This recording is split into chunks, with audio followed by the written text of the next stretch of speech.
Hi, everybody, and welcome to episode number, I believe it's 114 of Circle of Fellows. This is the monthly panel discussion featuring fellows from the International Association of Business Communicators on topics of interest to organizational communicators. My name is Shel Holtz. I am moderating the panel today. I am Senior Director of Communications at Webcor, which is a commercial general contractor in California, and I'm coming to you from our offices in Alameda today. And I am joined by four fellows who I will ask to introduce themselves in just a moment. Our topic today is all about data. And as I noted in a LinkedIn post, letting people know this was coming, a lot of people still cling to that old saw that communicators don't do math. I always said I was glad when Angie was at dinner because she could calculate the tip. And split the check. That's right, and how to split the check. But you've got to be pretty nimble with data these days, and we're going to talk about why and how and all of the issues around that. For those of you who are watching live, and I see that there are some of you, please participate in this conversation. This is a YouTube live stream. And there's a place where you can submit a comment and I will see them pop up on the screen and I can share them on the screen with the panel and we can react to that. So you can be part of this conversation. One other thing I wanted to say before we jump into the topic, and that is that at the international conference coming up early in June, we will be doing an episode of Circle of Fellows live on stage. It will also be streamed, just like all of them are, but we will have a live audience. It's one of the sessions at the conference. We're very excited about that. We're still working through the topic and looking at the fellows who will be at conference who are available to participate. I know that Zora Artis is one of them, and she will be. But that's very exciting. And if you're going to be at conference, come participate live in that session. So let's jump into the data topic and we'll start with introductions. I'm going to go clockwise as I see you on my screen. So Angela, you're first. Hi, I'm Angela Sinicus. I had a career in organizational communications within organizations and in consulting firms. But when I started my own consulting firm, I kind of fell into what I really passionately love doing, and that's proving the value of what it is that we do. I ended up doing that in many of my corporate jobs, and it always led to promotions or not being laid off when other people were. So I decided to make that the full focus of my company, Sinicus Communications, Inc. Great, thanks. Robin, you're up next. Thank you. I'm Robin McCaslin, Senior Director of Communications for Healthcare Service Corporation. We're a major health insurer in the United States with all kinds of health insurance products. I head the department that manages all of our internal channels, and also part of my team handles measurement. So not only measuring the channels that we manage, but also getting the data from advertising and from external comms and from our brand creative groups and for those who know the name Blue Cross Blue Shield in the United States, our Blues plans and all those kinds of things. So it's near and dear to my heart, and I'm excited to talk about this today. Me too.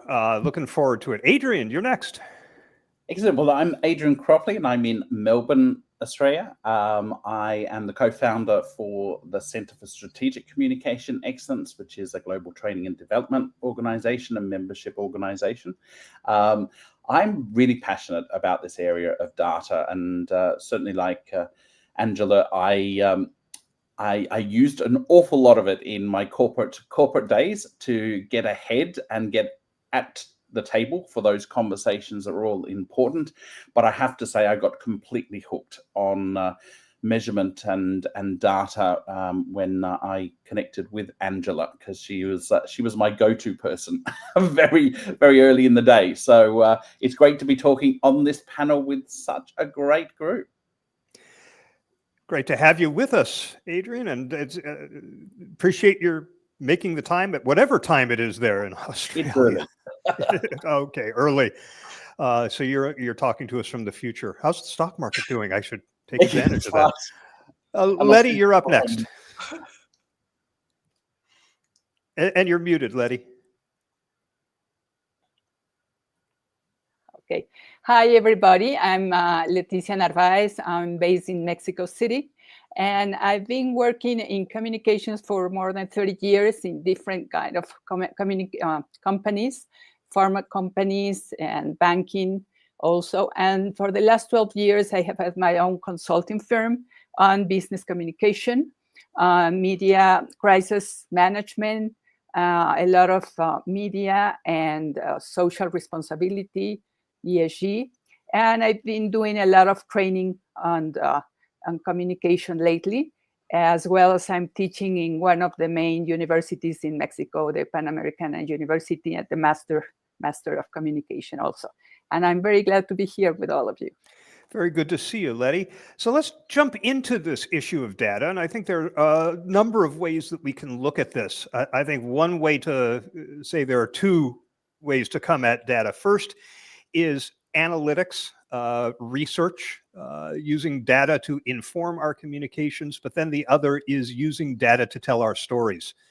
So let's start with research and analytics. And why should communication professionals invest time and effort and resources in measuring their work and their outcomes? Demonstrating their value to their organizations. I mean, I've worked in corporate roles most of my career, and to be able to say this is how we made an impact, and to be able to directly tie it to activities that are going on in the business and say this is how communication influenced it, and we can see it in the numbers. That's really powerful. And when we first started doing that where I'm employed now, it was like, the people who work with us were shocked, like, oh, you can do that?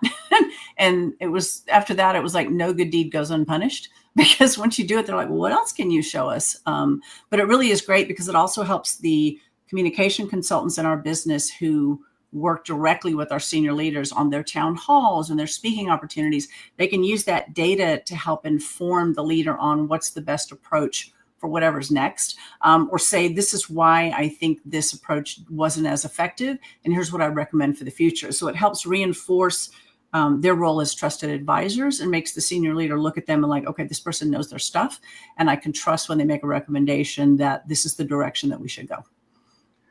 Yes, and taking it from what Robin just mentioned, I believe as we are really consultants and advisors to senior management and to the CEO, we need to demonstrate that we really know the business, that we have the information, and that we have gone to the sources that are feasible. So we need to make research on different ways, like to go to industry leaders, recognize associations, academic research published in journals, government websites, reports, cross-reference data comparing multiple sources, trusted media outlets and platforms. So we really need to show that we know what we are communicating, that we have the correct data, and that's for communicating, for the storytelling, for the narrative, and for giving counsel to senior managers to communicate correct information to all the employees or the external audiences. Yeah, and I think when we can connect our measurements of our communication to those business results, as Robin was referring to, it's really powerful. I can think of two quick examples where we were doing a communication survey for a big telecommunications company. And I was able to tell them that, in these divisions, you've got really strong communication results, but in these divisions, really weak ones. And my client said, well, that's wonderful. I said, how is that wonderful? He says, well, the divisions with the weak numbers are the ones where we do not have a full-time internal communicator. You've just given me the justification to get those positions filled. And another one is a retail company where they had 13 different regional organizations. And we did a communication survey. We saw how well informed employees felt about the strategy and other topics. And when we looked at the information levels, there was one region that stood out high above all the others for best informed on strategy, and 3 that were way at the bottom on not at all informed on strategy in comparison. But we compared it to profitability by region, which is already being captured. And we found a coincidence in that the region that had the very high scores on understanding strategy was by far the most profitable. But we had a second coincidence. Those 3 that were at the bottom on understanding strategy were also in the bottom 5 of profitability. So when you have that double coincidence, there's a name for it. It's called a correlation. It doesn't prove cause and effect, but it's when you can connect our numbers to the business numbers, it becomes really powerful. And it's interesting when we talk about connecting to the business numbers, and I totally agree with Angela. And it's about having those tangible examples. And I remember my very first strategy when and again, telecommunications, I worked for Ericsson. And my team was new to internal comms. It was when we first set up internal comms in Ericsson globally. And I remember we used the data, particularly the ROI data, for the team and what we had done throughout the year, and on a couple of big projects, how much that actually saved the organization, because there was a lot of question marks around, should we be spending on internal comms in the organization? And we've just set up this whole new division. Yes, we're communicating better and we've got more, things happening, but it was about the tangible results. I remember talking to the executive at the end of our first year of strategy and said, look, for a $750,000 spend on resources for this year in communication, including everything that we reproduced, we had a return of $3.5 million. And now going back 25, 30 years, that was a big return and big numbers. And it really kind of stabilized our part in that business. And just another really quick example, as we were going through change in the organization and everybody's budgets were being cut, the internal comms budget was going up because we needed that effort.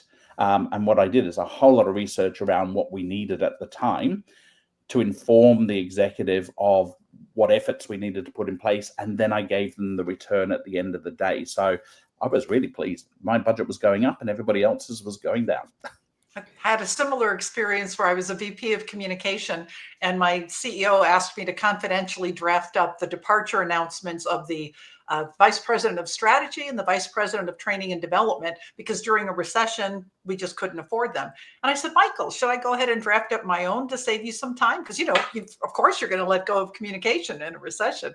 And he said, oh, no, you've been making us money and saving us money. We can't afford to lose you.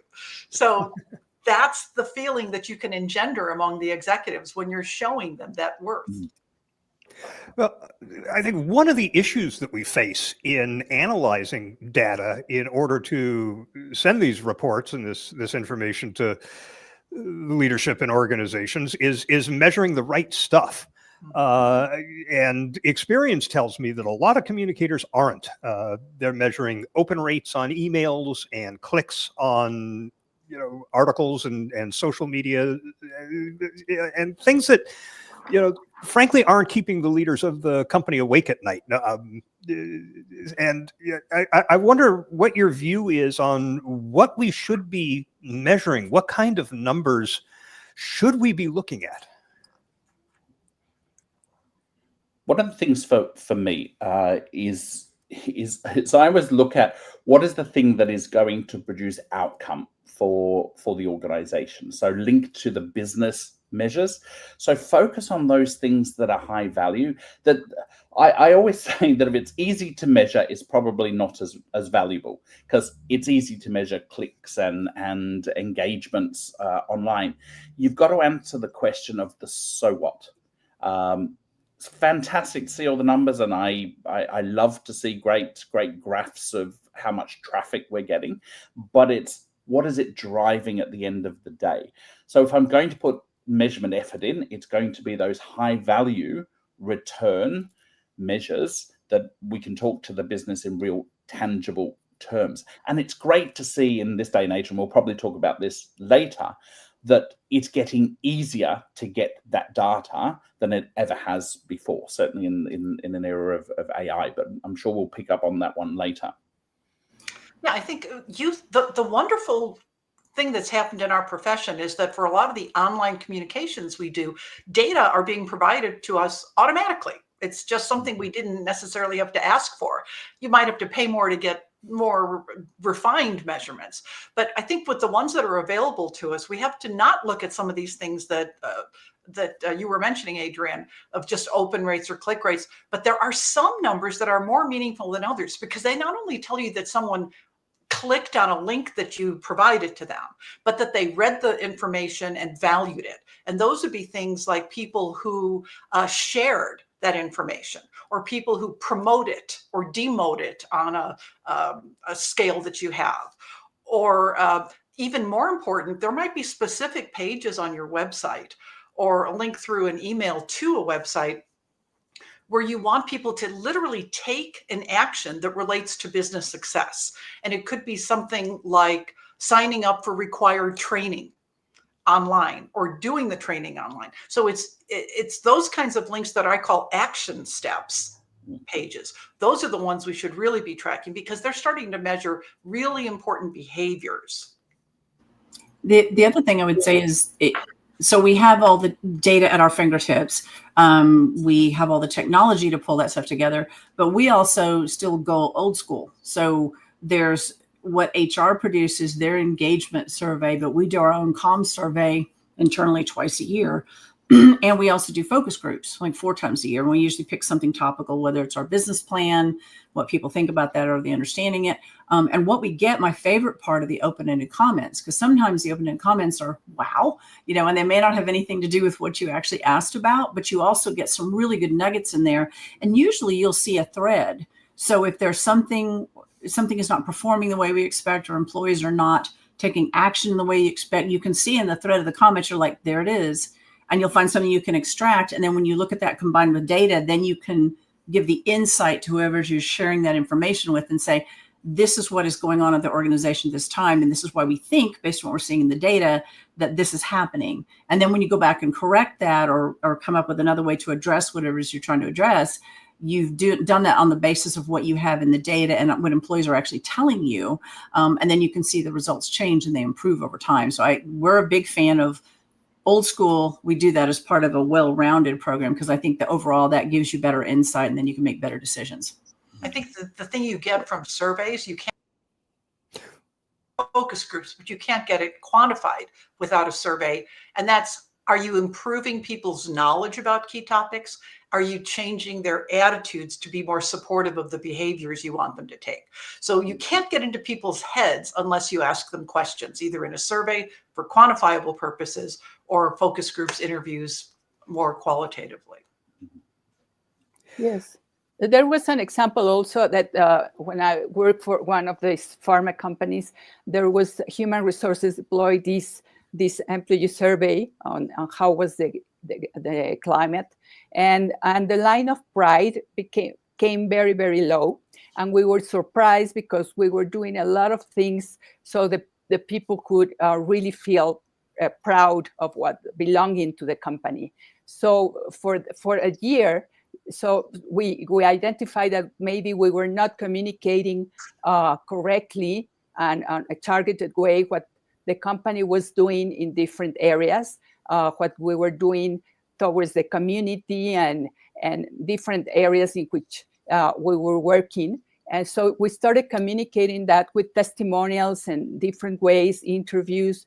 And after a year, when this survey was done again, I really was surprised when the line of pride came one of the top at the top of the list. So that was a way in which we could demonstrate and measure that what we were, the way we were communicating really had an impact on people when they really heard and knew what the company was doing. So this was a very clear example of to demonstrate and to measure what we were doing before and after it. And there's another step you can take when you have a survey that includes an outcome like that, an engagement outcome like pride, or even if it's a specific behavior you want people to take, you can do some analysis of all of the other communication questions to see which of them were driving that result. In other words, you look at the people who are most positive on pride and least positive on pride, and you see how they answered all of the other questions, and that'll tell you which of those levers you pushed in communication really made the difference. Yes. It's interesting as we're talking about this, and it says there's not a lack of things you can measure. It's actually about taking that planned approach, isn't it? So there's so much we can do, But one of the things that I think is so important to communication professionals is, as you're working through your strategic plan, is make sure that you've got a measurement plan. So does it match what you're trying to achieve with the communication overall, so that you isolate and you're not trying to measure absolutely everything and start thinking about this stuff later. It's have the plan right up front. What measures are we going to take? Let's do the research now. As we get through the communication, we take those steps to measure along the way. And then at the end, we know exactly where we've gone. So we're using measurement to help us through that journey of strategy and putting things in place in an organization. Yeah, Katie Payne divides the kind of measurement that you can do into outcomes, outtakes, and outputs. And outcomes is what we want to be able to share with leaders, but outputs are important to me as a communicator. I would never want to take an executive's time with those, but for me, if somebody's not opening an email, I need to know why, which might lead me to some A/B testing. And somebody may open an email and that'll record in your analytics as an open, but they may not read it. They may only read a little bit of it. How do we combine data with human insights to paint a fuller picture? Oh, well, I'll use a specific example. So we measure not only just generally all, internal, external comms, all the things, right? But if we say partner with HR and we know that a specific division has a huge problem with attrition, and then we can also look at the communication and see that things aren't hitting there. It could be because lots of people are leaving and they don't care, but maybe there's more to it. And so then we can work with HR and say, we think we need to change the way that we communicate with this division or with certain job roles in this division based on what we're seeing. And then you can look at that over time and then see the attrition decrease or not. But if you're doing things right, then you say, okay, now they're starting to get engaged again. And their feedback that they're giving us is that they understand, for example, the business plan. They understand their role in helping the business succeed. They know what that looks like now. That's a very specific way that you can do that. And you're not just showing the organization broadly that communication has a key role, but now you're doing something that's like, that is Evan. One of my team members, his name's Evan. Adrian was talking about this earlier too, where you're demonstrating that you're actually saving somebody money. Well, you can calculate a cost when you lose employees, and it's a big cost. Every time you lose an employee, no matter what rank they are in the organization, there's a cost to that. And when you see that attrition goes down and you're retaining good people and they're becoming more engaged, that's a huge savings to the company. So that's a specific example, I think, of what you're asking about, Shel. And I think we need to not poo-poo all output metrics, because some of them, let's say if you're trying to improve knowledge about a particular topic, that is an outcome. And you can measure it in a survey, but you're not going to be measuring it in a survey very frequently because those are hard and expensive to do. But what is it that goes into getting that high level of understanding, or a higher level, let's say next year? One would be making sure that you're providing more content on that topic. So measuring the volume of content by topics where you're trying to increase the understanding levels, that's a really important output metric to measure. Another one would be the reading grade level of that content. If you're writing it way above the understanding level of your audience, no amount of volume is going to increase their understanding of it. So there are output metrics like that we can measure ourselves pretty much at no cost and almost no time on a daily, weekly, monthly basis to see if we are on track for hitting that higher survey number a year from now.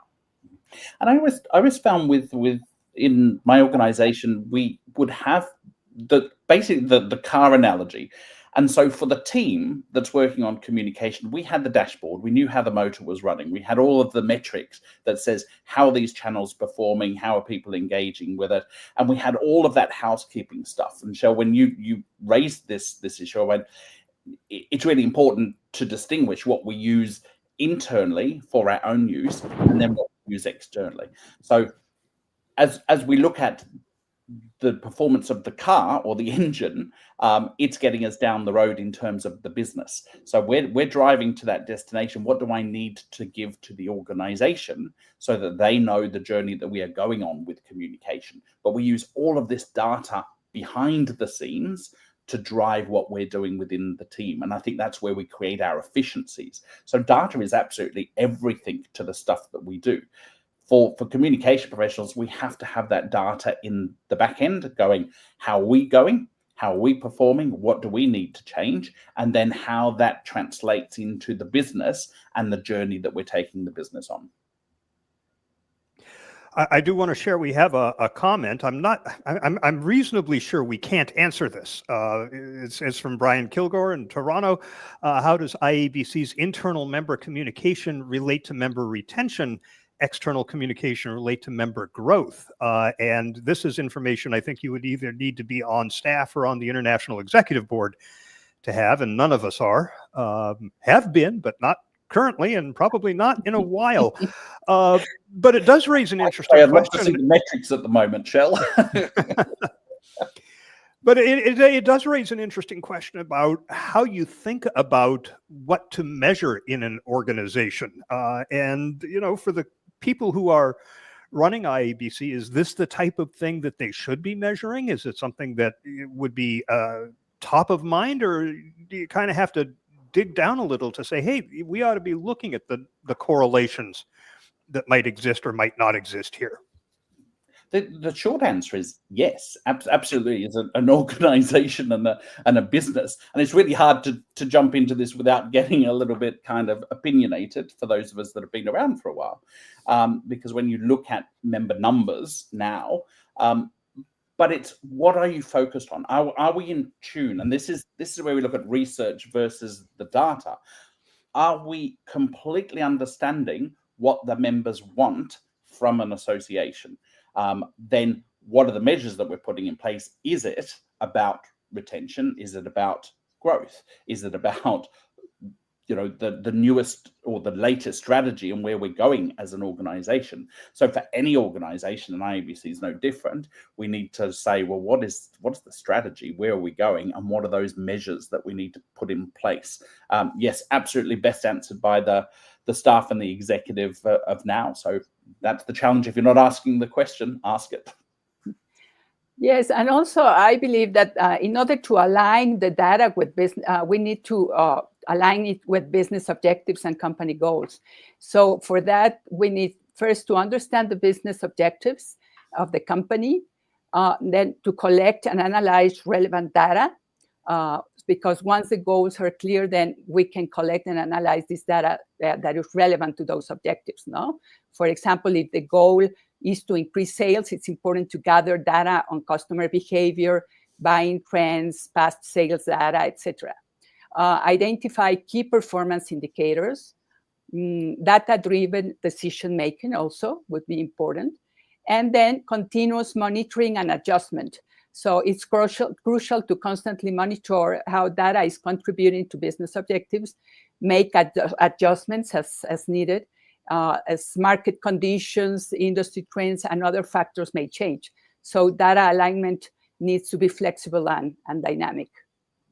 I think this is where focus groups can be really helpful in that if you know what a business objective is, we need to look at different job families and say for each of these objectives, you know, some job families don't contribute to every one of your business objectives, but where they do, the question is, what specifically do these people need to do differently in order for this goal to be met better? I mean, if they just keep doing the same things, nothing's going to change. So we have to start looking at that behavior, and the focus groups, when we talk to them, can find out for us, well, what's leading you to take this current behavior?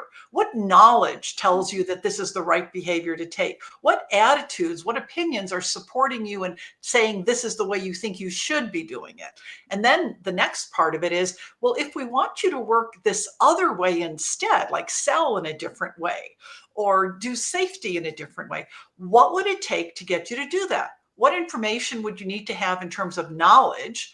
And beyond that, are there attitudinal things that would need to be supporting that in order for you to change your behavior?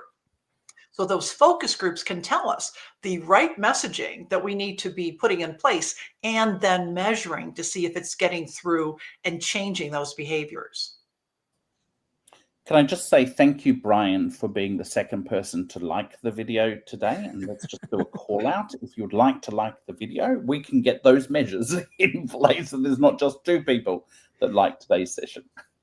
Hopefully there will be more when they drop in to watch the replay, but catching people during work hours is often a bit of a challenge. But Adrian, in our discussions leading up to the panel today, you mentioned that in Australia, the opposition leader, Peter Dutton, has proclaimed that internal communication, DEI, and change management resources are a waste of taxpayers' money. Is there a data connection to why he believes that? Well, and obviously we're talking about politicians, so there's a little bit of politics at play here. And I think he follows his mate in the US there, because he's a bit of a right-wing nutter.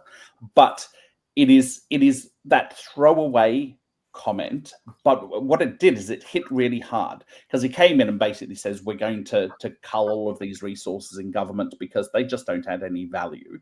What you've got to do is unpack what he's really saying is that, if you don't communicate, you can control people a whole lot better, is probably it. But following that trend around DEI, and I know it's been a dirty word in the US for a while, so there's a bit of that following suit, but it does actually raise the question.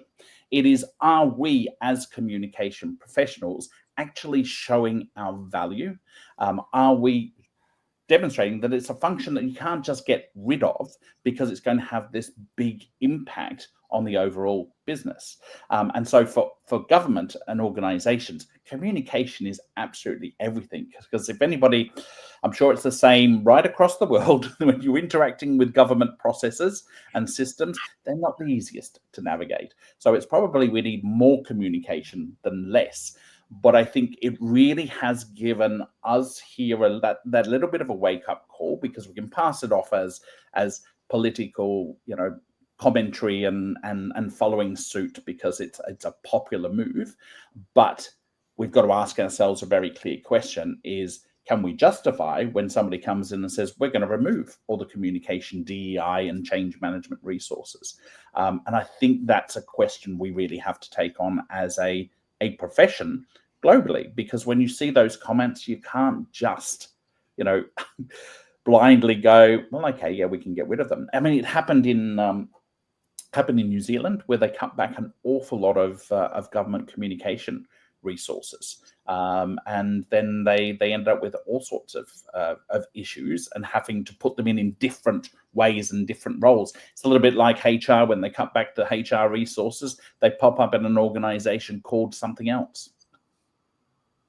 I remember this was probably 10 or 12 years ago that a congressman here in the U.S., California congressman named Darrell Issa, sent a letter to the Secretary of Labor. He was at the Labor Department's offices and saw signage in the elevators for employees in an employee magazine. And he said, why are we wasting the taxpayers' money on all of this?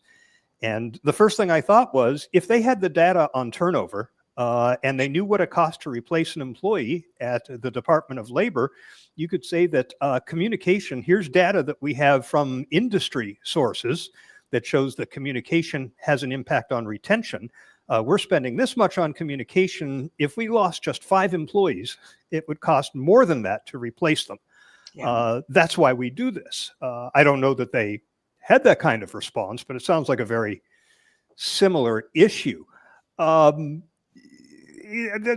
Another use of data, though, is in telling stories. So I'm wondering, it is incumbent upon us as communicators to make sure that when we are developing messages or crafting stories, that we're using the right data, that we're validating its accuracy, that we're confirming that the source is a credible source. How do you go about that effectively when you're preparing messaging? Well, just a really quick part of that is that there is always going to be some error in data, But as long as you're measuring it the same way over time, what you're looking at is the changing in the trend line, because that same error will be built into usage statistics or survey results each time. So just sort of as a backdrop to, yes, there will always be some error. Yes, and I also think that one of our main responsibilities as communicators is to ensure that what we are communicating is correct, and that our message really gets where we want, and that our audience really understands what we are communicating. And when we are communicating data and figures, percentages, you know that it is not very friendly. A lot of people do not understand if we only use the figures and the percentages. So we can make use of different ways, like visual support when we need to transmit some data in order to make it more attractive to read. For example, instead of presenting raw numbers, turn them into visual representations like charts, graphs, infographics, showing the correlations between employee engagement and productivity with simple icons or arrows can make the information more relatable. And visuals make complex information easier to digest. Also, using simple and clear language, avoid jargon and technical terms. Highlighting key takeaways, like using bullet points to list key insights. Make it relevant to their work, how the data directly impacts their daily tasks or departmental goals. Engaging the audience by asking questions or using polls to gauge understanding and encourage participation, and using comparisons and benchmarks. For example, illustrate, like with this philanthropic program, we have made a donation of medicines to a population of 100,000 people, which is the equivalent to the number of people that fit in the Azteca soccer stadium that it's very famous here in Mexico, for example, no? So those kinds of comparisons and benchmarks can make it more easy to understand for our audience. One of the things we do, it's only partially related to what you asked about, Shel, but I think it's really helpful. So in our employee publication, which goes out twice a week to everybody, we use Axios Media's smart brevity approach.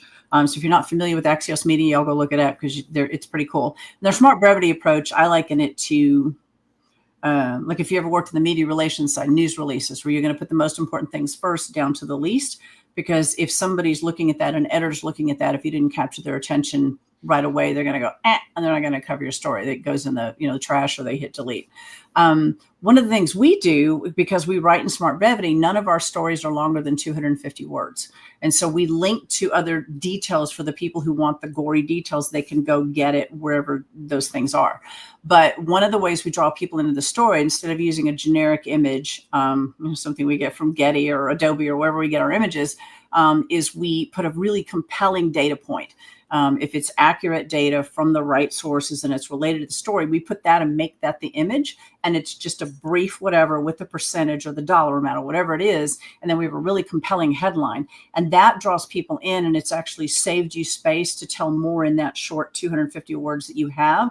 But you make sure that you're pulling the right data in, like I said, that we know is from a reputable source that makes people go, oh, and it tells them something about the business that they didn't know before. So even if they just saw that data point, just that thing in the image, just that stat, and then read the headline and maybe the first sentence, they would learn enough. If they didn't read the rest of the story, that's okay, because they're time starved. It's like we gave them really accurate data that is meaningful to them. But more often than not, that makes people want to read the rest of the story because we've pulled the right data together that draws them in. And just to build on what Robin said there, it's about going back to original source. I think we get a lot of confusion in message and statistics when people change it along the way. So you get a lot of people will use pieces of data, not the whole story, to then make an alternative viewpoint or an alternative narrative. So I think we have to check, particularly when you see things in X and social media platforms where they're just using throwaway comments because somebody said it, or somebody's used a statistic that they've just plucked out of the air. It is validating and trying to find the original source. We've got a lovely TV program here in Australia called Media Watch, and it looks at all of the commentary that is going through the various news channels.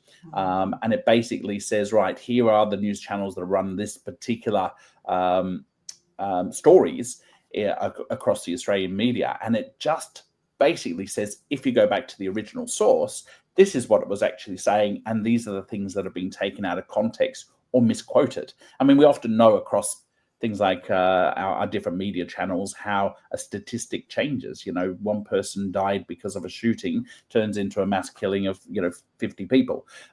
It's different with the stories. It's getting back to original source, I think, is really important, as long as we can find that original source.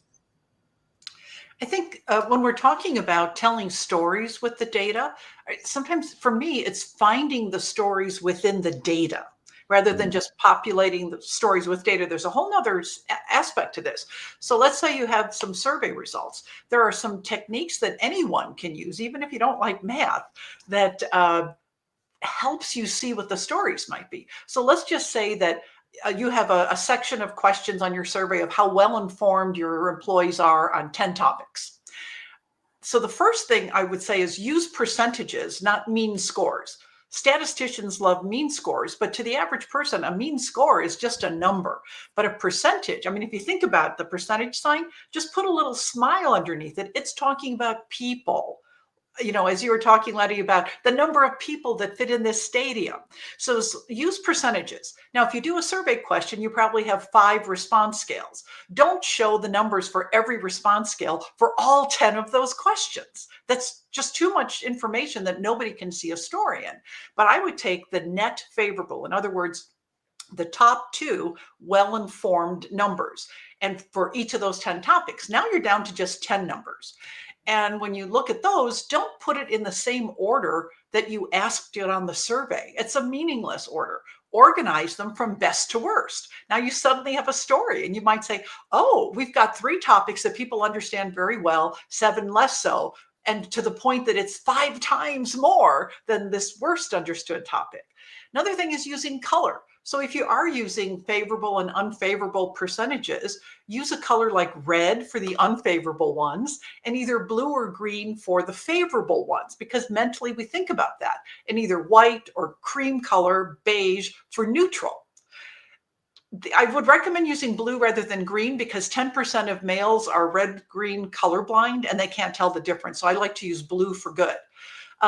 So you want to do some of those things. You also want to make comparisons of gaps. So let's say we know how many people are well informed about certain topics, but how interested are they in those topics? And what's the gap between them? If you've got this many people interested, this many people informed, oh my gosh, we've got a story of half of our population wants more information than they're getting. I can make sentences about this once I put those numbers next to each other and have a context for them. So those would be some of my tips: is how you organize, how many numbers you look at, focus on percentages, and use color. And the stories will tell themselves when you look at it that way. Sometimes when you're working to tell a story, you have to identify data that's not captured within your organization. I'll give you an example.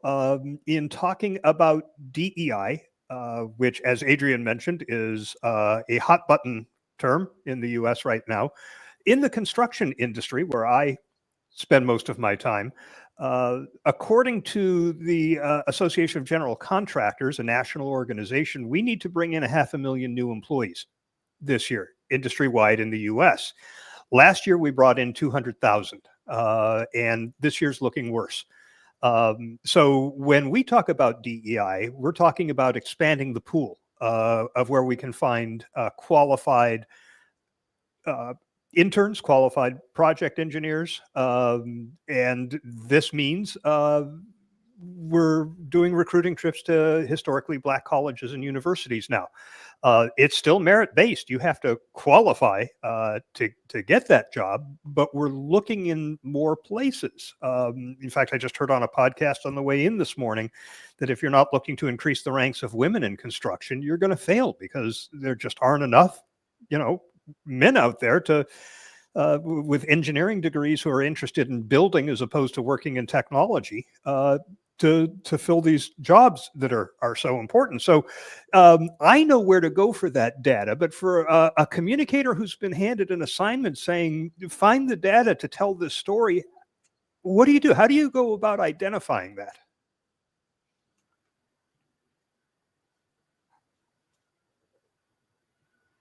Or we can move on to another question. You can start with Google. You need to do a search, but what you need to do then is vet the sources of the data. Do they have any vested interest in what the results might be? You need to see if you can look at their full data set behind the conclusions they came up with to see if they have extracted just one number out of context or if they're presenting it correctly. Like, for example, I saw somebody, there was a survey question where it was something like, do you agree or disagree that women take longer to make decisions than men? And the majority disagreed with that statement, but they presented it as most people think that men take more time to make decisions than women. They stated it as the opposite, but that's not what the question was. People actually could disagree with both of those, thinking that it's not a gender-specific issue at all. So I would say start with Google, but then you have to look behind the data and look at context, motivations, and how they gathered that data before you're comfortable using it. Sorry, and I was trying to hit the unmute when you asked that question, Shell. So the pause there was like, nobody's going to answer this question. But building on what Angela said, and I often, because we do an awful lot of research through the center, but it's going back to the research that is out there, and good research comes from things like the Bureau of Statistics, from the industry bodies, from deep dive into university research and those sorts of things. So I've often looked at, for communication professionals, what we have to do is build our toolkit of what research we go to. Where do we get our data from? So there's all the internal data that we have and where we get it from within an organization. Then it's about the industry that we work in. Where do we get our industry research? Do we get it from that industry type body? Do we get it from Bureau of Statistics? Where do we get that insight? So again, we go to as much of that reputable research that we can possibly get, and then bring that in. So it's about expanding that knowledge in where we get things. And there's the tried and true things like the Edelman Trust Barometer every year. I mean, we all go to that as communication professionals because it's looking at the state of thought and trust within the different segments of our market. And that's a report that is broken down globally. Great source of research. So over time, you build your own toolkit of where you regularly go for your data in your market, and where you're operating. Well, and related to that, there are professional associations that, or HR organizations that are either nationwide or global, but where you live, right? Where they, as long as if there's not a sponsor, whereas somebody mentioned before that maybe there's a specific viewpoint they want to have come out of that research or that data, but usually those organizations will, Society for Mechanical Engineers, I'm making that up, but you can look at their data because they usually produce that data that says this is what the hiring looks like. These are the diversity statistics. This is where a lot of those candidates are coming from, whether they're coming from various universities here or in the United States or in other countries, those kind of things. And you can typically rely on that data. Like I said, as long as you have to see if somebody's sponsoring the data, but if they're doing it, and it's a venerable association, you can generally trust that data. Yes, definitely. For example, here in Mexico, I belong to the Mexican Association of Women Executives, and we do a research survey every 2 years in order to see how is the level of participation of women in management positions and in different sectors, different areas, with testimonials and one-on-one interviews and everything. And so we take that information from there when we need to develop an article or some narrative or something about diversity or women leadership or some other thing. So it's what you mentioned, Robin, one of the sources that can provide. We have a question from a member of the viewing audience. It's from Tim Hicks, who is also in Canada. Use of data to communicate outward to customers. Any thoughts?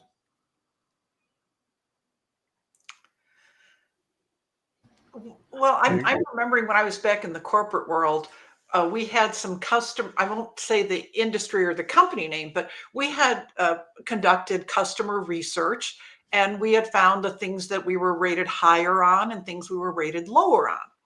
And we wanted to communicate this to employees because a lot of things they were unhappy about were things that employees could influence or change their behavior and make better. But first there was, oh, no, we can't publish this to employees because what if it gets into our competitors' hands and they'll say all these bad things about us? And we said, well, how do we change the numbers if we don't tell employees what we need to do and why? So we were able to get agreement that we could tell them, on a survey, these were the top 10 things that people liked about us, and these were the weakest 10. We never had to say how weak they were, just that they were the weakest. And we worked on them and we improved them. And then we actually had a story to tell customers. You may have received a customer satisfaction survey in the last couple of years. We'd like to share with you that we heard you, that this was a pain point for you, and here's how we've changed things to make it better. And in fact, this most recent year's scores show that it is making a difference. So you can use that data if you're showing that you're doing something better for the customers and that they're appreciating it. I think it plays into that honesty factor, doesn't it? Is when we're communicating externally to customers, we're not trying to wrap it up in the marketing message. What we're trying to do is just share the data and share that change over time. As you know, as Angela was talking there, I'm reflecting on the question that Tim's posing there is it about the, are we giving them warts and all in terms of the data about the organization? And I think good organizations will go out there and talk about the things that maybe they're not getting quite right, and saying, let's share with you the honest data about the organization and then how we will change that over time. And I always remember Unilever some years back when they put out their sustainability report after their 10-year strategy. And I really loved the fact that they went out there and they talked about the things that they got right, the things that they got wrong, and where they didn't quite meet their strategy. And it was just received so well in the market when they were communicating to their customers, because there was a sense of authenticity. I think another opportunity is, let's say that there's a price increase or something like that. And you can say, we're sorry, we've got to do this, but our price increase is less than the rate of inflation, which was blank, and it's less than the percentage increase that these competitors of ours have put in place in their companies. So, there's data that can be used from your competition, even if it helps tell your story. We've got about 6.5 minutes left, and I don't want to be fined by the authority that ensures that every communications discussion includes a reference to AI. So let's talk about AI for a minute. We're in the midst of migrating to a new social intranet platform, and we're informed that they are developing a new tool that is an AI-driven sentiment analysis feature.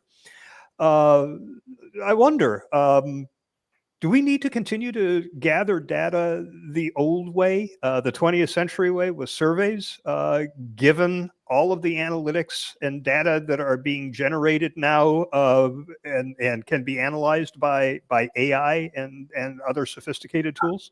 Absolutely. What you're talking about is AI doing sentiment analysis is focus group information, qualitative. And a lot of times the only people who are talking about something are the extremes of who are very happy or very unhappy, and not the vast middle there. But where I think it can be helpful is, let's say you've done your survey, it's possible to be using AI sentiment analysis to categorize your write-in comments. But you will always find, if you analyze the write-in comments by human or by AI, that there will be a higher percentage of negative sentiment on an issue than the actual survey number on that same issue, because people who are happy with it have nothing more to say about it. The only people communicating whose sentiment is being evaluated are the ones who are unhappy and saying, do this better, and here's how. I agree with Angela 1,000% because we see that in our own surveys. And I always tell people, the people who are going to fill out like the open-ended question is like, because by golly, they have something to say to you, like with all that emphasis, right? It's what she said. If you're happy, you're like, yeah, it's good. I'll answer the, but I'm not going to give you the time of, I'm not going to write in comments because I'm okay with things. I totally agree with what you're saying, Angela, 1,000%. Yeah, Yeah, with online conversations as well. People who are just happy with the way things are just maybe reading it and maybe not even participating. But the ones who have a real emotional reaction are the only ones whose sentiment's going to be analyzed. Yeah, I think with the advent of AI, we absolutely don't need to do measurement at all anymore. I'm just kidding. I was just waiting for the reaction. But that it is really valid to look at the fact that, yes, we're going to be able to get a whole lot of data much easier and much faster. But it's about answering those gaps. And this is where I come back to, we need to take that strategic approach to measurement as well. So if we can get some of that data easier, but we still have this huge role as communication professionals to validate that data. Is it coming from the right sources, or is it rubbish in, rubbish out? And the more that there is rubbish out there on the internet, and AI is collecting that, it's just going to give you the rubbish. So there's a validation role, but there's also that gap. So if there is a particular strategy that you are trying to implement and you need to answer those valuable questions to get that insight, absolutely, we've got to do our own research through that one, because as Robin and Angela said, those comments are absolutely vital for that insight that we need. But yes, let's use it to get some of the easy stuff, validate it, and then plan what we don't have in terms of a question answered and go out with our research. Yeah, I find the analysis is also really valuable to take advantage of some of the AI tools. I mean, taking the results of a survey and dropping them in Google's Notebook LM, for example, where you can now just start asking questions, and based on what's in the survey results, it's going to give you answers. You can even have it create a podcast simulated with two people talking to each other about those results, teasing out information that you may not have been able to make those connections. So, I think for analysis, there's tremendous value in AI. There's some great advances in analysis in AI. There's an organization here in Australia called Traffic AI, and they've been doing some amazing stuff by going, we've got so much data coming from different sources, from our email to different channels and whatever else. Let's compile that using AI. So it's going out and getting the real data, bringing it back. So you've got all of these insights, but it is also then overlaying with things like ROI measurements to look at the absolute, outcome that we're getting from the communication. And that was not as accessible to us without a whole lot of work before. Now it's coming in much easier. So our dashboards for communication potentially get to change. So we have all of the elements that we really want to look for and present to the organization. So I think it's fabulous where we're going and how we'll be able to use it. Yeah, one other use that I've been able to get out of AI is I was given a survey by a team here in the company. I'm not part of the team that's doing this particular survey. And they wanted to know, did I recommend any changes? So I went through it and I made some changes. But then I kind of shrugged and I said, well, let's ask, because these models have been trained on voluminous amounts of information about what makes an effective survey, particularly around things like trust and engagement. So I shared the survey and I said, here's a survey, here's the goal, here's the audience. What recommendations do you have? And by God, it had some terrific recommendations. I didn't take them all. I took some of them. We do have a couple of comments. Brian points out the Canadian companies are using number-filled corporate advertising to inspire Buy Canadian to combat the trade war that's being inflicted on us here. But I think that's great. I also read the other day that UPS has added a tariff calculator that you can get. You can download the app to figure out what it's going to cost to get something with the various tariffs at different levels. I thought that was just an absolutely brilliant piece of marketing. And Tim notes that he's working on a strategic plan, and we've given him some good ideas. So happy to have done that, Tim. We're down to less than a minute, which gives me just enough time first to thank Anna Willie, who assembles all of the, she's our behind the scenes, I'm going to call her our producer from now on. So thank you, Anna, for all of the work in putting this panel together. And I want to let you know about the next one, episode number 115, an incredibly timely topic, misinformation and disinformation, coming up on Thursday, April 17th at noon Eastern Time. Our panelists are Sue Heumann, Julie Holloway, George McGrath, and Brad Whitworth. Put that one on your calendar. And to our panel today, thank you so much. It has been a great conversation. I think we got through about 10% of the questions I had on my sheet, which means we can come back and do this again and get through more of them. Thanks, everyone. Thank you. Bye-bye. Thank you. Bye-bye. Great to see you. Bye.